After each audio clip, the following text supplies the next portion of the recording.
Good day, everyone. My name is Rushikesh Mehta, and I currently work for the Open Network for Digital Commerce in India. I've had a 23-year career, largely spent at India's largest credit bureau, the Credit Information Bureau of India Limited, also known as CIBIL. After CIBIL, I spent about 2 years at a UK-based fintech running a credit marketplace. And for the last 3 years, I've been helping build India's digital public goods with a focus particularly on credit, though at ONDC now we're going to focus on all financial services. The challenge in India, given the scale and the vast geographical spread of the country, credit penetration has been quite low over the years, though it has improved in the recent 5 years. With the advent of digital public goods and tools like Aadhaar and UPI, the payment system that India has developed, and also account aggregator. However, what has happened is large corporations get money, salaried people receive credit, but a large portion of the micro and small enterprises are sort of not served at all in the ecosystem for two or three major reasons, right? And one of them is, one is that to serve a customer manually, like manual processes are enemy of scale, of scale, right? So what tends to happen is when you're serving a customer manually, the cost of acquisition increases, and in India it ranges anywhere between 3 and 5,000 rupees, which sets a floor on the kind of the ticket size that can be offered to a customer, typically about 3 lakh to 5 lakh rupees. Now, what this does is exclude a large portion of the micro and small enterprises in the country, particularly because they don't have high provenance data, that bank statements are not available. Maybe the bank branches or the lender branches are far away from where they currently reside. So what happens is, because it's all manual, it doesn't make economic sense to serve those customers, and as a result, they just get excluded from the ecosystem. The second piece is high provenance data. Now, our country has done a lot. I mean, I'm not sure if you guys have heard of the JAM Trinity, right? That's the Jan Dhan Yojana, which the Prime Minister had, inaugurated a few years ago, which was a huge drive to get everyone bank accounts. The second was Aadhaar, which was able to KYC people remotely. And the third was the advent and penetration of internet-enabled smartphones and mobile phones, which helped reach people in their handset. So what has happened is that has enabled more transactions. So one is there are 3 or 4 major problems. One is KYC. The second is can you send payments easily back and forth? The third is high provenance data. Now, previously you had to send someone, collect documents, verify those all manually.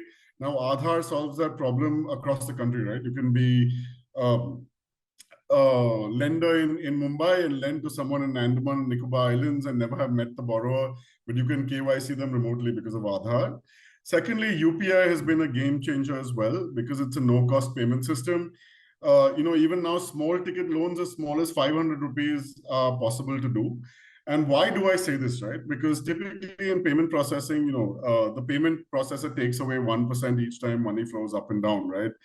And in India, I mean, like if you're trying to give a one-day loan at an interest rate of 15%, it means that the payment processor makes more money than the lender themselves for taking all the risks. So obviously that won't work. And I think UPI is a great solve to that problem. And then finally, it's the data issue, right? So our answer to open banking is the account aggregator, which launched about 2 years ago. It has scaled significantly to millions of transactions now.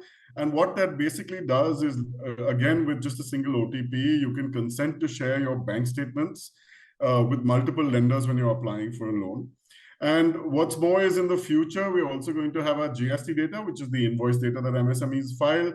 That is actually live as well on Account Aggregator now. We also have our Securities and Exchange Board of India's regulated depository data now available on Account Aggregator, and soon there will be other types of data as well. So this is the second solve, right? Solving for high provenance data that people can use to underwrite. Now, where does ONDC come in, right? So, whilst we've solved now the KYC problem, the payment problem, and now the data problem, the last mile is how do you stitch all of this together and stitch it together to deliver credit instantly in the hands of the consumer within 10 minutes of the start of a user journey. So that's where ONDC steps in. Just for the uninitiated, ONDC is a recent initiative backed by DPIIT, the government of India. And what we are trying to do is not only democratize commerce, but also democratize all financial services. So what we do, and I won't spend too much time talking about the e-commerce side because this is more to cover the fintech side and particularly credit. But the idea is, there are millions of customers transacting on the payment apps, on the e-commerce sites. There's, the mobility applications, food ordering and whatnot. Now, the challenge is all of these people tend to need credit. And there are all these lenders on the other side. And we're trying to ensure that these products reach those customers who are now digital natives, right? So what we have done is we have created standardized APIs which help, for the credit flows, which help use all these digital public goods and to be able to deliver credit in less than 10 minutes from the start of the user journey at ticket sizes even less than 500 rupees. Now, how does that work? Very simply, say if someone comes and, let's just say we have a UPI-enabled payment app. If someone comes over there and requires credit, they actually submit an application, and that could be their name, address, date of birth, and whatever other basic details. We also stitch an account aggregator where they can then consent to share their bank statement, maybe their GST data if they have it, and then submit applications to other lenders on the network. So on one side, we've brought in the payment aggregator, on the the payment UPI-enabled payment app. On the other side, we bring in lots of lenders to receive these applications when they're submitted. Now, these applications, the application is broadcast to all the lenders who then pull credit bureau data and create an offer. And this is a pre-approved offer that is then displayed to the customer on the UPI-enabled payment app. They then proceed to do KYC using DigiLocker, which is another public good in India where we store all our government IDs, and that is recognized as official IDs. You don't have to carry paper around, and you can also share these with regulated entities as proof of identity and address. So your basic KYC. They then provide a disbursement account. They then set up the repayment instruction, which in India there's a UPI-enabled e-mandate and also a national automated clearinghouse, the e version of it, which is called eNACH.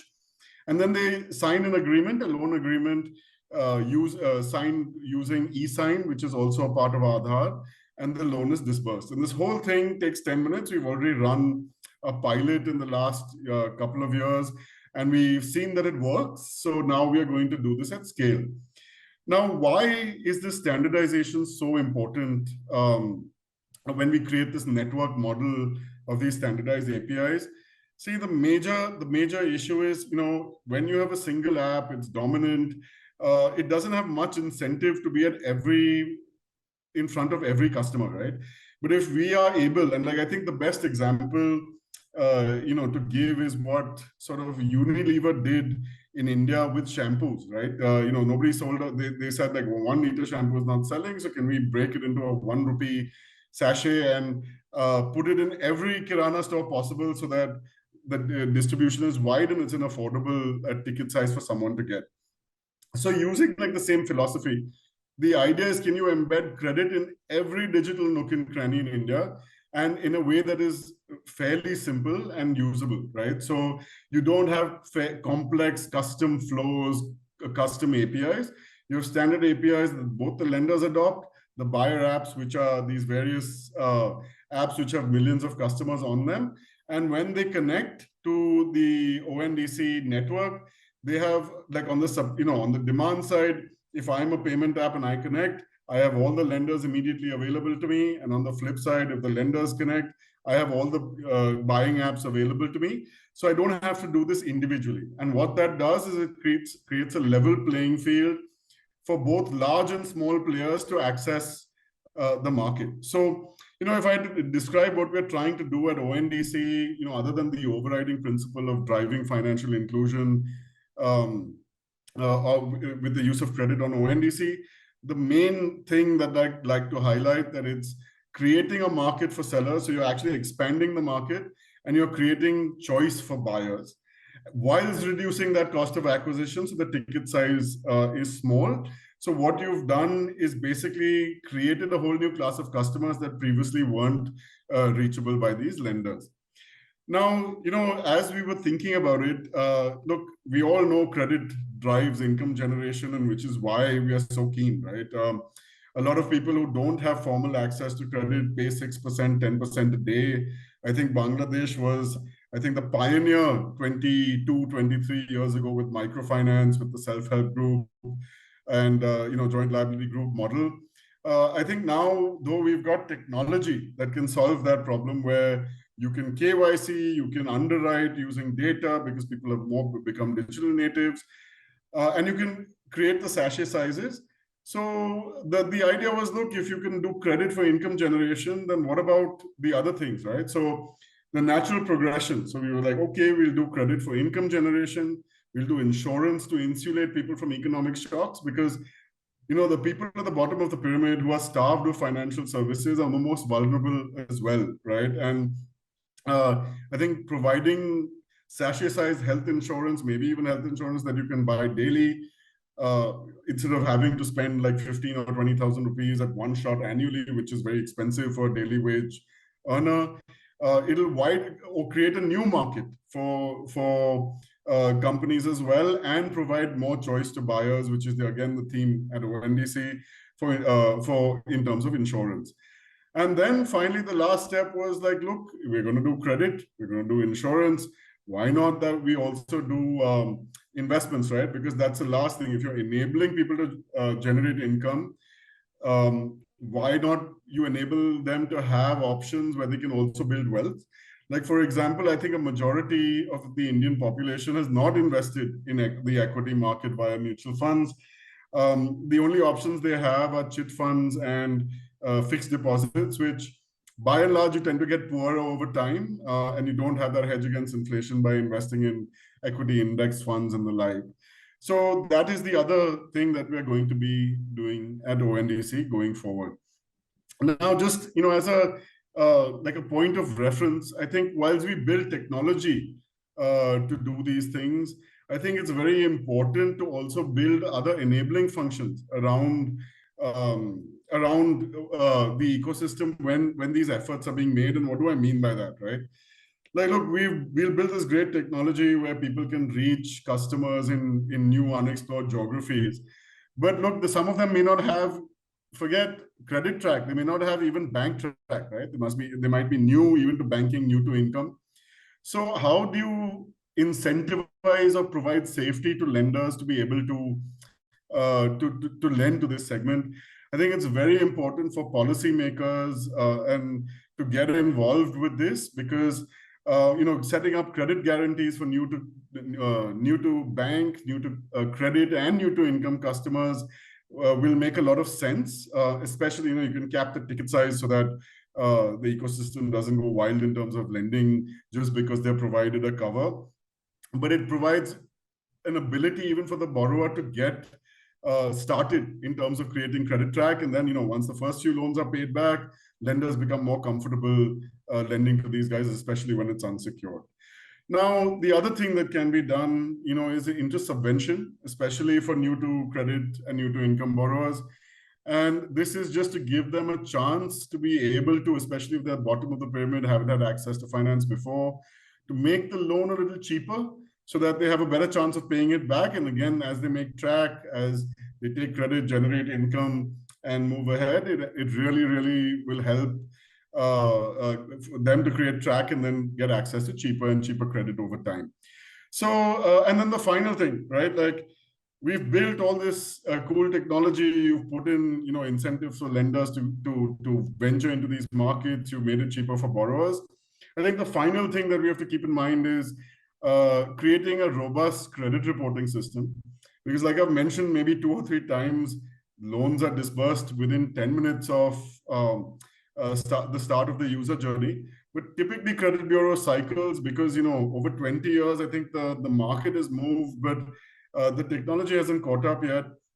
The reporting cycles are still 3 weeks to 45 days.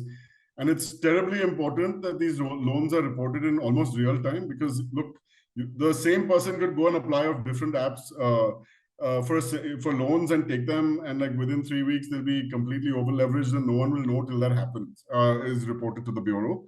So I think there needs to be an ecosystem push as well to have real-time reporting in place, and that will put all the pieces in place to have a robust credit ecosystem going forward.